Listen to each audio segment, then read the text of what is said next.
Welcome to J. నమస్కారం, welcome to JP news. Mahatma Gandhi జాతీయ గ్రామీణ ఉపాధి హామీ పథకం పరిరక్షణ కోసం కాంగ్రెస్ పార్టీ ఆధ్వర్యంలో గూడూరు పట్టణంలో నిరసన కార్యక్రమం నిర్వహించారు. అఖిల భారత కాంగ్రెస్ కమిటీ పిలుపు మేరకు రాష్ట్ర కాంగ్రెస్ పార్టీ ప్రధాన కార్యదర్శి పంటా శ్రీనివాసులు రెడ్డి ఆధ్వర్యంలో గూడూరు గాంధీ విగ్రహం వద్ద ఈ కార్యక్రమం జరిగింది. పెద్ద సంఖ్యలో పార్టీ నాయకులు, కార్యకర్తలు పాల్గొని కేంద్ర ప్రభుత్వ విధానాలను తీవ్రంగా విమర్శించారు. ఈ సందర్భంగా పంటా శ్రీనివాసులు రెడ్డి మాట్లాడుతూ ఈ పథకం కోట్లాది గ్రామీణ పేదలకు జీవనాధారమని తెలిపారు. ఉపాధి కల్పించడమే కాకుండా గ్రామాల అభివృద్ధికి ఈ పథకం కీలకంగా నిలుస్తోందని అన్నారు. పథకం పేరును మార్చే ప్రయత్నం ప్రజల భావోద్వేగాలను దెబ్బతీసే చర్యగా పేర్కొన్నారు. మునుపటి వరకు ఖర్చులలో కేంద్ర ప్రభుత్వం 90% భరించేదని ప్రస్తుతం 60%కి తగ్గించి రాష్ట్రాలపై 40% భారం మోపుతున్నారని విమర్శించారు. అలాగే ఆంధ్రప్రదేశ్కు సంబంధించిన 5,000 కోట్ల రూపాయల నిధులు ఇంకా బాకీ ఉన్నాయని తెలిపారు. కేంద్ర ప్రభుత్వం వెంటనే పథకాన్ని పునరుద్ధరించి బాకీ నిధులు విడుదల చేసి పేదల ఉపాధి హక్కులను కాపాడాలని కాంగ్రెస్ పార్టీ గట్టిగా డిమాండ్ చేసింది. ఈ కార్యక్రమంలో డాక్టర్ రామకృష్ణయ్య, రావూరి బ్రహ్మయ్య, గంటమడుగు సుబ్బరాజు, వేమయ్య, సుబ్బరావు, పర్వతాల శ్రీనివాసులు, ఎండి గౌస్ బాషా, ఇబ్రహీం, ఖలీల్ తదితరులు పాల్గొన్నారు.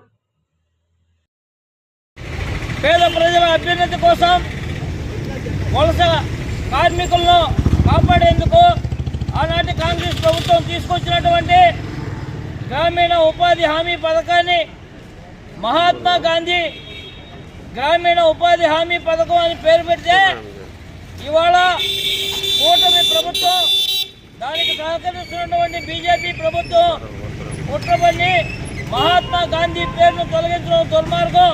దీన్ని కాంగ్రెస్ పార్టీ పూర్తిగా వ్యతిరేకిస్తోంది. ఈరోజు మీరు అనుభవిస్తున్నటువంటి పదవులు, ఈరోజు మీరు ఉన్నటువంటి ప్రభుత్వాలు, ఇవన్నీ గాంధీ గారు ఆనాడు సత్యాగ్రహంతో భారతదేశానికి స్వాతంత్రం తీసుకొచ్చినటువంటి పరిస్థితిని మీరు మర్చిపోయారని నేను అడుగుతూ ఉన్నాను. అవాళ స్వాతంత్రంలో పాల్గొన్నటువంటి ఈరోజు ఆర్ఎస్ఎస్ కార్యకర్తలు, ఆర్ఎస్ఎస్ నాయకులు దీనిలో కుట్రపల్లి మహాత్మా గాంధీ పేరును తొలగించడం దుర్మార్గం అని చెప్పి నేను భావిస్తూ ఉన్నాను. ఇవాళ మహాత్మా గాంధీ పేరుతో ఉన్నటువంటి పథకాన్ని మీరు తీసేయాల్సినటువంటి అవసరం ఏమవుతుందని నేను అడుగుతున్నాను. ఈ వలస కార్మికుల కోసం తీసుకొచ్చినటువంటి జాతీయ గ్రామీణ ఉపాధి హామీ పథకాన్ని మీరు నీరుగార్చేందుకు ఆనాడు కాంగ్రెస్ ప్రభుత్వం తీసుకొచ్చినటువంటి ప్రతి ఒక్కరికి పని కల్పించే హక్కును పరిరక్షణ కమిటీ వేసి పార్లమెంటు సాక్షిగా పథకాన్ని తీసుకురావడం జరిగింది. హక్కు ప్రతి ఒక్కరికి, ప్రజలకు పని కల్పించాల్సినటువంటి హక్కుని 15 రోజుల లోపల ఎవరైనా ప్రభుత్వానికి అర్జీ పెట్టుకుంటే 15 రోజుల లోపల పని కల్పించాల్సినటువంటి పరిస్థితి. దాన్ని మీరు నీరుగార్చేందుకు మీ పార్టీ, మీ ప్రభుత్వం కుట్రపడుతోంది. కాంగ్రెస్ పార్టీ పూర్తిగా వ్యతిరేకిస్తుంది. అదేవిధంగా ప్రతి ఒక్కరు కూడా కూలీ మినిమం వేజ్ తీసుకునేందుకు కనీసం వేతనం ఇవ్వాలని చెప్పి ప్రభుత్వం ఆ రోజు తీసుకొచ్చినటువంటి పాలసీని మీరు నీరుగార్చిపోతూ ఉన్నారని నేను అడుగుతున్నాను. కాంగ్రెస్ పార్టీ అవాళ 10% రాష్ట్ర ప్రభుత్వం, 90% కేంద్ర ప్రభుత్వం నిధులు ఇచ్చే విధంగా ఈ పథకాన్ని ప్రవేశపెట్టడం జరిగింది. ఈరోజు మీరు 40-60% చేయడం జరుగుతోంది. ఈరోజు నేను అడుగుతున్నాను, 5,000 కోట్ల రూపాయలు ఎన్ఆర్జీఎస్ బాకీలు ఉన్నాయి రాష్ట్ర ప్రభుత్వం. మీరు 40% చేస్తే 20,000 కోట్ల రూపాయలు ఆర్థిక భారం ఈ రాష్ట్ర ప్రభుత్వం మీద ఏర్పడబోతా ఉంది. మీరు దీనికి ఏం సమాధానం చెప్తారని నేను అడుగుతూ ఉన్నాను. అటువంటి వాళ్ళ కోసం తీసుకొచ్చినటువంటి పథకాలు మీరు నీరుగార్చిపోతూ ఉన్నారా అని నేను అడుగుతూ ఉన్నాను. దీన్ని వెంటనే ఆపాలి. అదే మనగా ఇంతకుముందులాగానే 10%, 90% ఉండేటట్టుగా చూడాలని చెప్పి కాంగ్రెస్ పార్టీ భావిస్తోంది. అదేవిధంగా మహాత్మా గాంధీ పేరును ఇందులోంచి తీసేందుకు వీలు కాకోకుండా ఇంతకుముందు యథావిధిగా కొనసాగించాలని చెప్పి కాంగ్రెస్ పార్టీ తరఫున నేను డిమాండ్ చేస్తూ ఉన్నాను. జై కాంగ్రెస్.